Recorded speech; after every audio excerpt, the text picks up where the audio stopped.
Since December 2023, Britain has quietly maintained an almost daily presence in the skies above Gaza. Flying out of RAF Akrotiri in Cyprus, shadow surveillance aircraft, equipped for optical intelligence gathering day and night, have conducted more than 600 missions over the Palestinian territory. The official mission, to help locate the estimated 20 hostages still alive after being seized by Hamas. The operation began under the Conservative government and, despite a change of leadership, has continued under Labour. At first, specialist flight trackers noted 2 sorties a day. More recently, the pace has slowed to around 1 daily mission. In late July this year, control of the flights shifted from RAF crews to a U.S. contractor, Sierra Nevada Corporation, in a bid to reduce costs. According to military sources, the contracted aircraft are equivalent to the RAF Shadows and continue to operate on a near-daily basis. But within days of the handover, an operational slip exposed just how close to Gaza these missions go.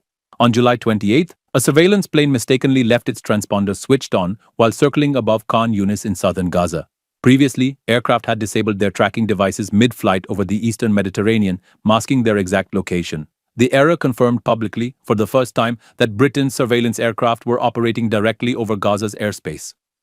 Following that revelation, security protocols tightened, with crews turning transponders on and off in irregular patterns to complicate tracking. Still, independent analysts recorded similar activity on August 3rd, 4th, and 6th.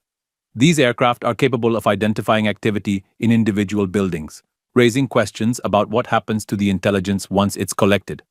The Ministry of Defense maintains that these flights are unarmed and focused solely on hostage recovery. Officials insist they control the flow of any intelligence to Israel, a nation with advanced surveillance capabilities of its own. Foreign Secretary David Lammy has stated that Britain is not assisting in the prosecution of the war in Gaza and would never do so. Yet critics argue that once sensitive information is passed to a foreign military, it's nearly impossible to dictate how it's used.